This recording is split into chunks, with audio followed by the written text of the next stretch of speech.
finally I got to ayahuasca, which I'd heard was a good antidepressant. Yeah. Vaguely. And then somebody sent me an article from the New York Times because I'm at the age where I get my drug ideas from the New York Times. And the gray lady. Yeah, and I did it probably 15 times, and I got better, less depressed every time. And then I did, and I got, not only did I got, you have to stop taking antidepressants to do it. And not only did I go off antidepressants to do it, I stayed off them. And in the third night, I stopped being an atheist. And I want to get to that. Yeah. I love this story. I've heard little nibbles of it that you've told some other place. And I want to do a deep dive. I want to do the deepest possible dive on the God that you found through ayahuasca. But first... Similar to the God you found in your book. Or that whatever. Yeah. I want to push on this a little bit. I want to say that anyone that's doing hallucinogens because they're clinically depressed, they've tried everything else, and they need a way out, or they're clinically addicted, they've tried everything else, and they want a way out. I'm amen for that. So I'm all can I in. do my own preamp? I'm all in. No? Well, I just want to say, as someone who's done almost 20 times ayahuasca, went from 15 to 20 now. Be careful. First of all, I hate the words plant medicine because you know what else is a plant? Heroin. You know what else is a plant? Cocaine. Don't give me your plant medicine bullshit. I'll do my best. It feels like a justification. I also get a little bit tired of the contemporary idea of instant spiritual enlightenment due to a drug. Because I am old enough to remember people talking about LSD in the same way in the early 70s. And they're going to start talking about it again soon. And they are now. I remember people talking about mushrooms and peyote that way in the 80s. And there's always been a component of society that has said, well, you can find God, you can find divinity, you can find meaning and purpose and illumination through drugs.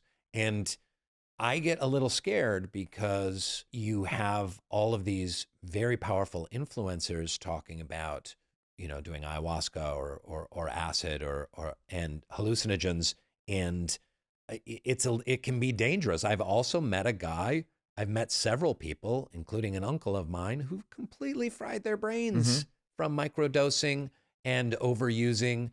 And I do think that one can find the divine inspiration, transcendence, connection, incredible beauty in ways that don't involve drugs. Now, again, this is not a judgment on you at all. I respect your journey so much. Like when I hear about your life story, what you went through and what you've accomplished, and I truly mean this, Neal, like it's jaw-dropping to me. And I've heard some of your ayahuasca stories and like, I want to get deeper, but I get a little scared about this.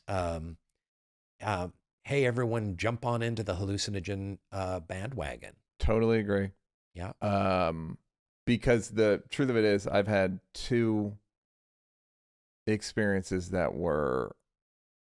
After the ayahuasca, I did DMT, Bufo, Alvarius. It's got 3 different names, but I don't know what that is. It's a toad venom. You did a toad venom? Let me finish. But it's one of the good ones. No, it's a toad secretion, not a venom. It's like a, it's like a toad. Okay. Let's say it's a toad jism? pimple. Yeah, I mean, like a pimp. They literally scrape the white and then they dry it and then you smoke it. It's basically pure DMT, and you freebase it. Okay. DMT is an ingredient in ayahuasca, but you drink it so your body breaks it down, and then it enters your bloodstream. So it's reptile medicine. Basically, yeah. And I did it, and it was more severe than that. It was so far past. I do a thing in blocks where I do like a montage of what it was kind of like. That doesn't even get to it. I was so far past. I told somebody I was aiming for God, and I missed my stop. Okay. That's Michael amazing. Pollan did it, and he said it was, and I had the same experience. It was like going to before the Big Bang. Wow. It's you don't think about it long. Like give yourself 3 seconds of what that would be like and then get out of there. Okay, so let's go right to the God thing. You do ayahuasca, you're a diehard atheist, and you witness the divine. What's that like? Talk us through it. I think a lot of people, especially in LA and a lot of the influencers and all that stuff, they're doing these drugs. I'll use your word, you and the cops. They're trying to optimize themselves. They're trying to be better workers. They're trying to be, I'm going to break through and then I'm going to be, it's the reason people out here juice and salad and hike. It's all to become famous. I really believe that. It's all to get. I've never heard anyone comparing juicing, salading, and hiking to doing toad. They're all performance. They're secretions. ultimately performance enhancing drugs. That's how I think most people do them. I did them because I heard it would end depression, right? And then I had, which I respect, mad respect. Yeah, but I think most people are doing it to just like so that I can. And I think most people are also doing it because they're lazy. Because I want to go for a weekend totally down agree. to Costa Rica. I totally agree. And I want to pay a shaman $1,200, and I want to have a shortcut to transcendence. Yes. Instead of reading they the call great it books. Spiritual bypass. Yeah. And I don't even know if my depression reasoning is the right reasoning. I kind of think it's better than trying to be a better actor, writer, director, whatever.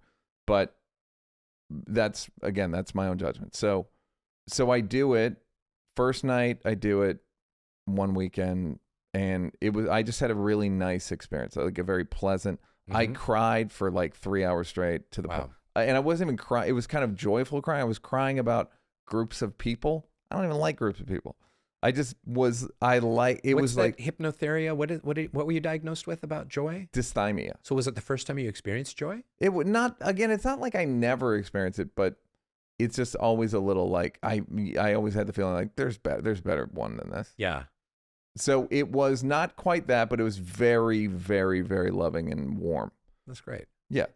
Then I go, that's one on a Saturday night. And then a month or two later, I go to a weekend. First night, the medicine just didn't work. Do you love how about Psychonaut? Do you like Psychonaut?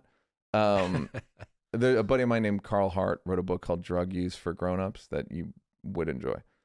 He believes you can do heroin a little and you can do meth a little. Yeah. And he's a professor at Columbia. That's right up my alley. Head of neuroscience. Yeah. Or something. Second night, drink it, and the thing about ayahuasca to me is you kind of go inside the fabric of existence. What does that feel like? Can you describe it more specifically? It's so overwhelming. Mm-hmm. Where you're inside the essence of. You had a lot of. I mean, they're not your words, but the Native American Tonka, whatever. Wakantanka, yeah. The Lakota definition of the great mystery of God. That's not a personification at all. It's not an old man with a beard. I've never once thought it was a person. Since I got back into it after this night. I never thought it was a person. Never thought it was a man. Never. In Aya, they say like mother. It's never been gendered to me. Somebody told me that started in the early 2000s. Gendering what I call the central creation force. You're just like, oh. It was, I opened my eyes and it was Raiders of the Lost Ark, the very end, before the faces melt, when the angels are just flying around. Which is a little terrifying when those angels are flying around. Yeah. It's not pretty angels. They're right, but it's also ill-gotten, so I think that covers it. Look, antiquities belong to American white people, and I think that's the point of the movie. I've been to the British Museum. Yeah, exactly. So it was just like okay, because I grew up Catholic, altar boy, church, all that stuff for 12 years, and you just end up, church ends up just being, I kind of believe that most religious ceremonies as we understand them, are pretty close to spiritless, and they're a road production or like a high school production of the thing that you can experience.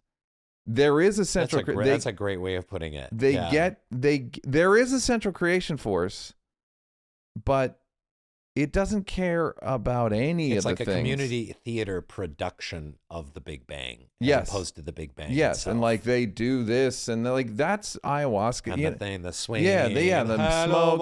Yes, and you're like, this is lost in translation. There is a central creation force. that I believe in and that I believe I've experienced. And it doesn't care what you eat, doesn't care if you're gay, doesn't care how you pray, it doesn't care. I talked to Pete Holmes about this recently, where it's the central creation force that I've experienced isn't a person. So the idea of it having rules right is silly. Before you even get into the rules, they're silly. And the reading in Soulbum, it's a force. But I have a couple questions, but talk me through what else you saw, witnessed, experienced, felt. How did it touch your heart? You had you touched the central creation force. Give us some more details. It felt like generations of humanity were kind of in this frequency. Thousands, which is again very close to the Native American idea, because it's very hard. And from what little I know of Native American spiritual experience, like ancestors are always brought in. It's always like God of our ancestors, connecting with the ancestors. Yeah, I have a joke about the ancestors where I'm like, if you're black or brown or indigenous, go ahead and pray to your ancestors. White people do not pray to your ancestors.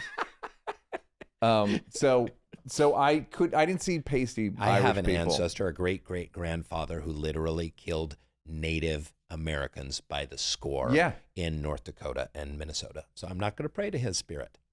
You're double fucked by that, because you can't pray to the natives and you can't pray to the guy who killed screwed. him. So I can have a podcast. You're in a tough spot. You're in a tough spot. So it felt like that. It just felt like a way bigger picture. Did you hear anything? Did this central creative force speak to you in any way? I've never heard anything. I've never experienced, like, what happens a lot of times after these ceremonies is everyone shares, and everyone's trying to out.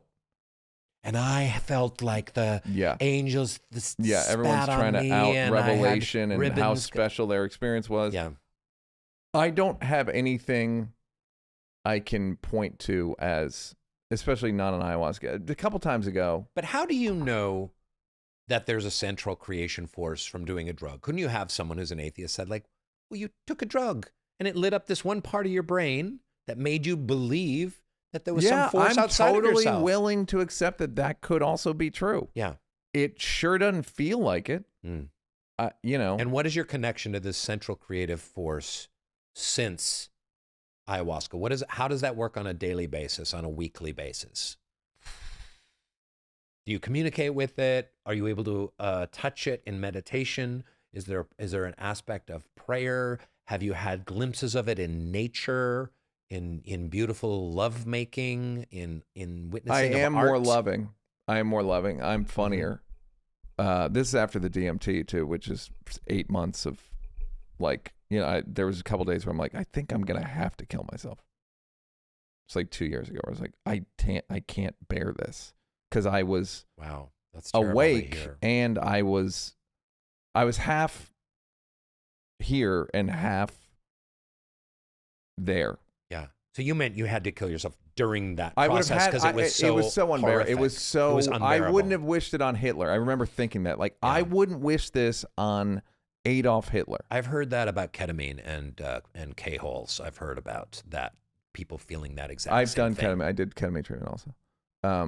I didn't work for me, but it was just I had the thought, am I in God's imagination? Shit that's just way past where you're supposed to be. You are in God's imagination. We all are. That's a beautiful way of putting it. But I think it's real. So, and I think it is physically here. It is a physical thing. So I think it's like you guys weren't in Ricky's imagination. The British cast was kind of, but like it's tangible. That's it's the actual. First time that Ricky Gervais has ever been compared to a god he doesn't believe in. Well, Ricky doesn't believe in it. But couldn't God? He believes himself, which to him is the same thing. There is a Hindu idea of a god that every time it blinks its eyes, there's a new universe that's created. There's the idea, there's a Ursula K. Le Guin book. I think it's the the dark side of the shadow of the something. People will put it in the comments below, where this guy lives in his dreams come true, and he comes and manifests, and he lives inside of his dreams. Could we all be in the living dream I just think of it the gets central creative force? I don't have the tolerance for sci-fi that you do. And I don't like, it's like when people go, it's a simulation. Shut the fuck up. I just don't, it's not helpful for me to think like it's simulation. It's almost a form of conspiracy theory to me where like, it's a simulation. So I'm not responsible for what I do, and I'm being fucked. I'm being manipulated. It's like, no, I believe this is actual, and we make choices, and there are consequences, and I have a car, and I'm here. You have a black Tesla. I do. Thank you. Day to day, a lot of it is in my nervous system. I've had so many people come up and be like, you're lighter. I got better on stage because I'm 10% lighter. I get bigger laughs than I've ever gotten because I'm 10% lighter from ayahuasca and DMT. I believe. It's made me fall in love easier.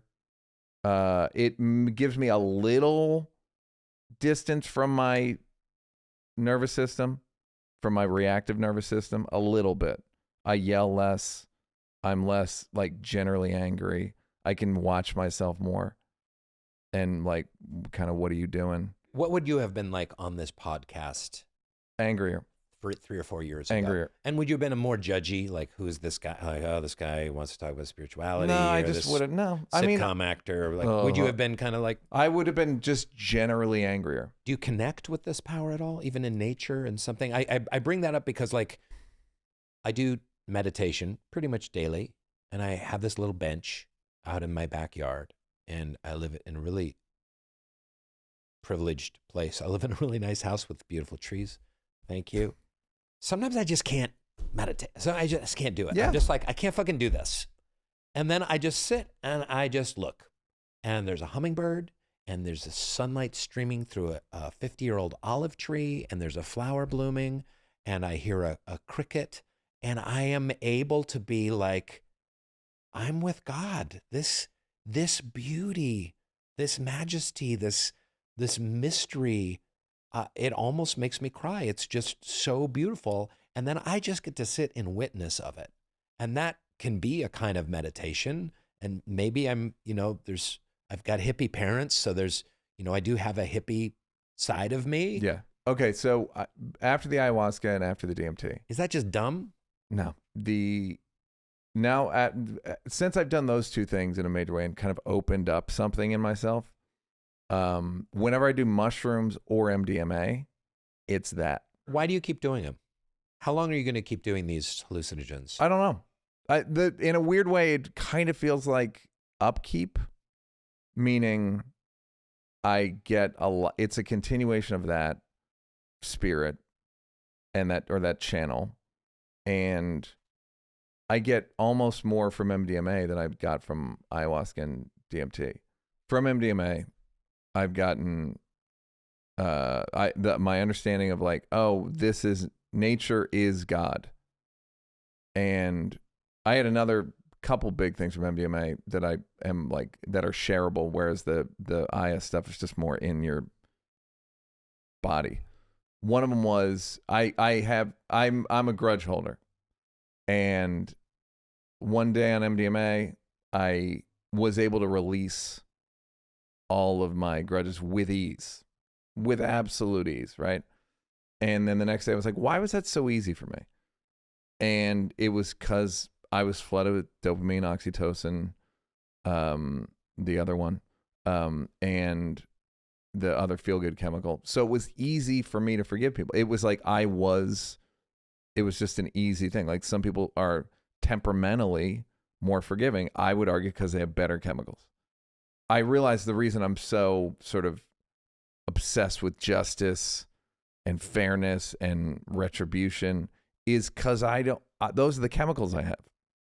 I have, cortisol and like more negative ones. Yeah.